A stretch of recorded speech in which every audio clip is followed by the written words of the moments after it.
You're listening to UCW Radio. In your face. What we got here is a failure to communicate. Oh, have I got your attention now? Greed, for lack of a better word, is good. You know what I mean? Money to be made in a place like this. Money never sleeps, pal. You're crazy. Don't run when you lose. Don't whine when it hurts. You know what it takes to sell real estate? It takes brass. I've fallen, and I can't get up. Alright, welcome to Money Never Sleeps Radio. This is the show where we talk about anything and everything that impacts the flow of money from around the corner to around the world. And I want to thank you for joining me and listening to my chatter as I go from topic to topic on what I find to be impactful, not only in the markets, but in general in our lives. There are a lot of things that are going on that are going to impact how we live, whether it's going to be in a week, whether it's going to be in 5 years. You know, the future is going to be interesting, to say the least. Okay, the post-pandemic environment, people think for a second that it's going back to what it was, and that's not going to happen. It may have some form of that, but things have changed, and they've changed forever. You can't change it back, you know, and people are beginning to get used to it, you know, them going back, like going to an office. How many people are going to enjoy going to an office when they are padded up and they have to keep 6 feet a distance between the next person, and your cubicle is padded up and you have to wear a mask all day? I see it in banks and other and grocery stores and things like that, and it seems very uncomfortable. It's uncomfortable, but it's a necessary evil, right? Because we want to beat this. There will be a vaccine at some point end of this year, early next year, that'll go and help with all this. But we're going into the fall. We're going into flu season. We're going into a lot of things. So I don't know what's going to happen, but I do know that there's been a material change in how we live our lives, and this is something that's not going away. Technology is a big part of this. Collaboration platforms, big part. I mentioned it on another show. Microsoft, you know, they're doing a lot of things in the collaboration arena with their teams and their cloud service, and you know they have what they have. Slack is another one. They have a collaboration platform, and Microsoft ramping things up is actually knocking them around a little bit. You know, the reality is there's enough room for other players. Microsoft or Amazon or all these companies, they're not the only show in town. You have innovative people that are coming out with technology that, you know, is going to be helpful for small business, mid-sized business, large businesses, enterprise, international, global business. You know, there's a lot of opportunity out there. Just have to look for it. You know, this is part of, you know, why we're doing, you know, what we're doing with Megahoot. I want to talk about a part of technology which taps on the real estate market. You know, and when I go through this, you'll get a better idea of why I'm touching on this topic. You know, the opportunity is abundant. In certain areas, you have, you know, property technology where, you know, people are trying to coin the phrase prop tech. I don't know, prop tech. It's property technology. Will prop tech ever, you know, catch on? Maybe, maybe not. I don't know. I'm calling it property technology, right? You know, it's all about efficiency. Okay, you know, compliance, efficiency. This is what property technology, what it's all about. You know, from building to selling to renting to buying to property management. You know, there's lots of opportunity for the right people to create the right technology for this. And it's going to be interesting. You have these portals that are out there now for sales and leasing and for property management. You know, these are efficiency drivers. It makes it easier for property owners to deal with it. You have property owners that have buildings, and these buildings may have, you know, 20, 50, 100 people or families in the building. Okay, you would think that, hey, that's no big deal to manage, but you take that one building, now you have another building, yeah, it gets daunting, especially when you're dealing with people. 100 different people, 100 different problems a day. You don't know what's going to come up. If you make it easier for your tenants to communicate with management, it's better. And then you're talking about property management, maintenance, dealing with all that. If you have a portal that does that, that's fantastic. And they have them out there, and there's going to be more coming out and more coming out. Smart buildings, they're not a buzzword anymore. People, use that as a buzzword. Smart buildings, smart home, smart this, smart that. You know what? This is the future. Okay, it's on the table for all developers to utilize. What's going to wind up happening is that this is the reality of it. You have smart cities that are popping up all over the world. Now, these are municipalities that are initiating this stuff. So the municipalities, they will dictate how things work, who's going to do what, and how you're going to do it. Then what's going to happen, the developers, construction companies, everything else, they fall into line because they have no choice. They have no choice. You have to abide by the code, okay? And if there's a code for it, guess what? You're going to do it. But it's smart for developers to do it. When you're working like that, you're making more efficient properties. Okay, which is better for the tenants and better for everyone. It can be better for the environment. You can have modular technology utilized. If you're utilizing composite material, you're talking about recyclable material for these buildings. And if they're fire retardant, things like that, this becomes even more prevalent, more important in the building process. Okay, and you're talking about net zero standards, adhering to that. It makes it more interesting. And keep in mind, you're going to have a lot of buildings and smart homes and this type of thing that'll have solar panels and other technology there. And I talk about this all the time. You have smart everything. You have smart cars, and you have some really edge computing that's going into place, and you're going to have more of that because the connectivity with 5G rolling out, going from 2 lanes to 10 lanes, it's going to be very important that cities work efficiently. And it's going to happen. There's going to be a lot of things that I don't even know about that will happen, and it's going to be important. Okay, now another part of it, and I talked about construction, is construction technology. It's not only the building process, is what else happens. Okay, mobile apps, mobile tech apps for real-time updates. It's important for a construction company to do it, to have something like this. Now we're not talking about developers, we're talking about on the construction level. So construction technology, they call it Contech, is construction technology to me. Apps, so you can have it on your iPad, your whatever pad you have. You can have it on your mobile, and what it does, it promotes and it boosts productivity. Okay, time saving. You're saving time, you're saving money. You're saving money, you're increasing productivity, your bottom line is increasing. Period, the end. Less waste. You're mitigating all of that. And it becomes very, very interesting. It's going to be important. On the with construction technology, drones. And you're probably saying, drones, why drones? Well, you have not all sites are flat. You have other things involved, especially if you're doing a big project. You have little rivers and maybe a bridge and this and that, and drones will allow you to go and scope out the area, as opposed to having the little guy with the tripod trying to scope it out. And again, it becomes handy. And also for site monitoring, when you have the construction going on, you can monitor the construction remotely using a drone. Is pretty good technology. You have a lot of companies that are doing that out there. Building information modeling, BIM. Okay, it's CAD on steroids, no question. What it does, it creates layers and layers of metadata for renderings. Okay, it was so important that the UK mandated the use of this when you're building, and I'm sure it's going to happen here. Now, what this does, it allows you to have undoubtedly serious accuracy when you're building. Okay, now all this metadata, you're thinking, what do you do with it?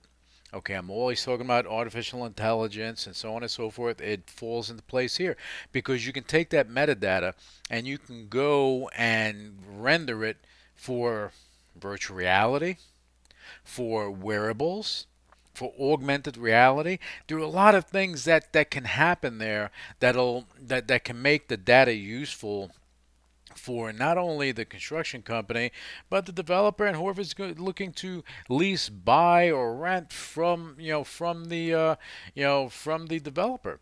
It becomes very interesting, and the municipalities can see it, and things. This cuts time as far as getting permits and everything, because you're able to show all this stuff in real time in 3D. Not 2D and 3D, okay? Now talking about 3D printing, when you have all this metadata, you can render the actual sample of the property. You can have a whole real 3D rendering in front of you, okay, where it's great for architects and so on and so forth, but it's great when you want to show it. You go and you can render it on a 3D printer, and all of a sudden you have your rendering. You're able to show people what it's going to look like. Okay, so this again becomes interesting, and now I spoke about artificial intelligence. It does hold true here still. Okay, artificial intelligence and construction. Here you go. You ready? Robotics. Robotics, where you have certain machines that can go and they can lay bricks, saving tons of time and saving menial labor. So you can have people that used to go break their back, bricklaying. They can actually learn something skilled that they can take from job to job. The more, right now you have people that are there's a big demand for housing. So the more you build, the more people are going to buy or rent or whatever the case may be, and this will keep people working. When you do that, again, it just keeps everything moving. All right, and if you're, I'm a big believer in utilizing composite material because again, it's recyclable. Do it the right way. It's fire retardant and it's durable. You can have a composite wood floor that looks like wood, everything else, and you can run a motorcycle on top of it. You can move the piano on top of it, so on and so forth, and it won't get damaged. As if you had real wood, it easily gets damaged. And real wood is becoming more and more costly in the buildings material arena. And the reason being is that supply and demand, more people want it. How many trees do you have? Again, I'd go with the composite, go with the recyclable material because you can help the environment in doing that as well. You have enough plastic out there, okay, that needs a home. And smart people are finding a way to get that home. With all this stuff, I always talk about this: security, privacy. All this stuff is important in construction technology and even in property technology and any technology. It's important. Okay, now I want to shift over to real estate technology. Interesting. Okay, you have companies out there that are doing something that, again, it crosses over from the property tech side to the real estate tech side. How many times have you gone on Realtor.com or Zillow.com or so on and so forth? Okay, what they do normally, they have listings. They get a fee for it. They get the listings. What wound up happening, some smart people, they decided to say, hey, you know what? Let's go do something a little more. Let's go and become flippers, and that's what they're doing. You have Zillow that they're involved in that game. They're going and they're buying houses for cash. You close in a short period of time. They take the house, they do whatever repairs, and they flip it out. Or they keep. I don't know if they're going to keep it in a portfolio or make a REIT. I don't know what they're doing, but from what I'm seeing, that there's a flipping game going on, and they're making a buck. But when they do these transactions, like, all right, Open Door.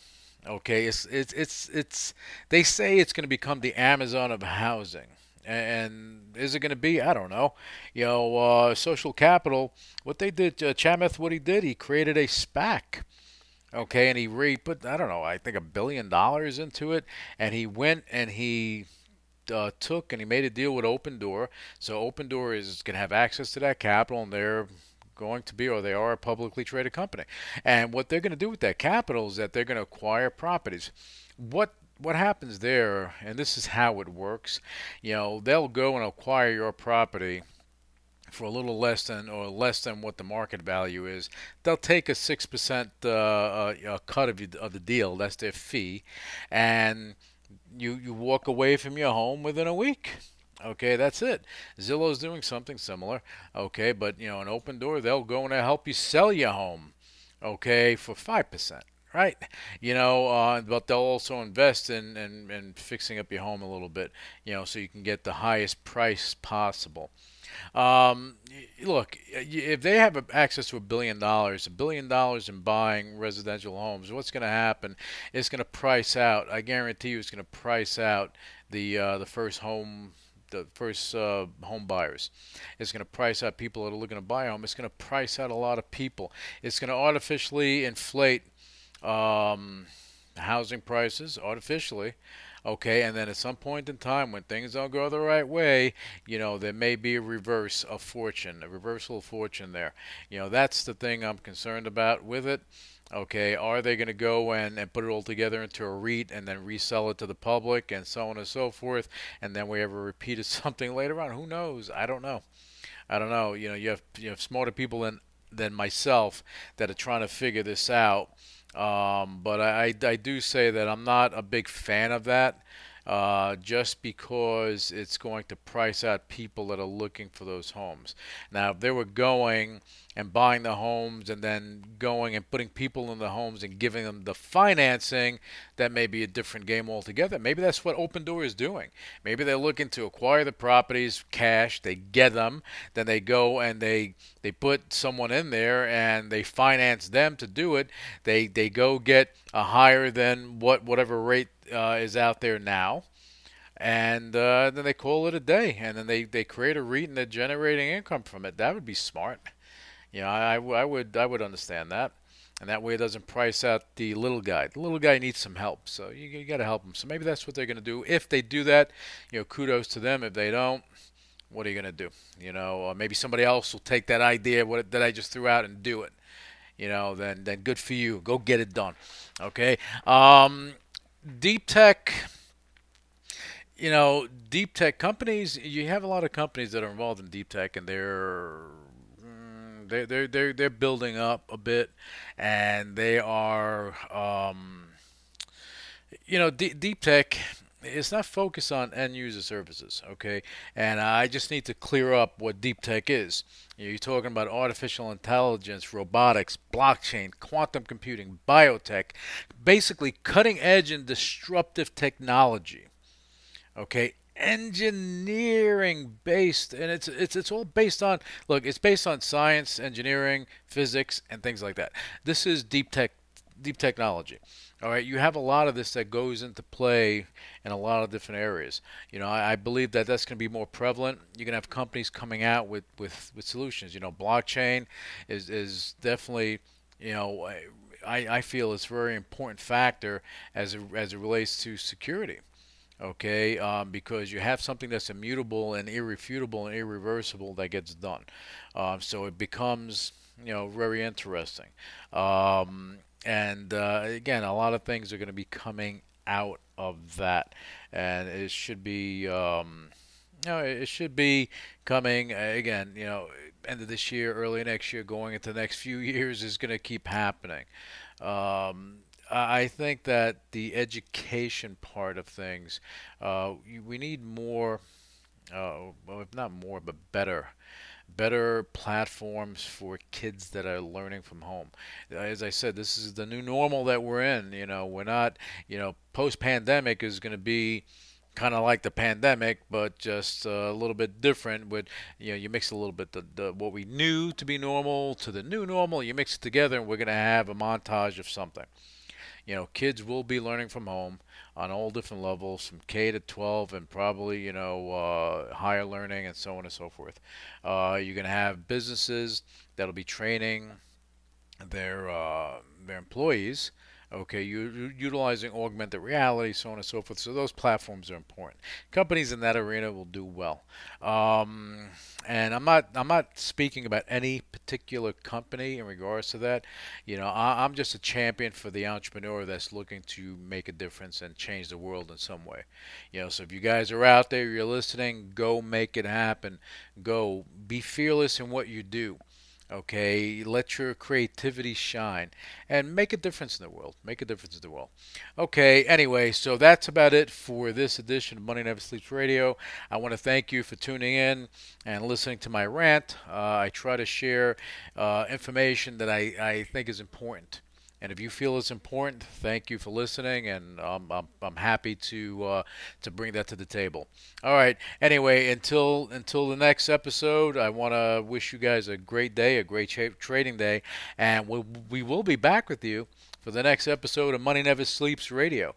Until then, have yourself a fantastic day. Initiating shutdown sequence. You're listening to UCW Radio. In your face. What is your major malfunction? So let it be written. So let it be done. Ladies and gentlemen, my mother thanks you, my father thanks you, my sister thanks you, and I thank you. All opinions expressed by Luis Velazquez on the Money Never Sleeps radio show and its website are solely his opinions and do not reflect the opinions of the UCW radio show or their parent company or affiliates, and may have been previously disseminated by him on television, radio, internet, or another medium. You should not treat any opinion expressed by him as a specific inducement to make a particular investment or follow a particular strategy, but only as an expression of his opinion. His opinions are based upon information he considers to be reliable, but neither the UCW radio show nor its affiliates, parent companies, and or subsidiaries warrant its completeness or accuracy, and it should not be relied upon as such. The UCW radio show, Luis Velazquez, its affiliates, parent companies, and or subsidiaries are not under any obligation to update or correct any information provided on the radio show or on the website. His statements and opinions are subject to change without notice. No part of his compensation from the UCW radio show is related to the specific opinions he expresses. Please read the full disclaimer on MoneyNeverSleepsRadio.com.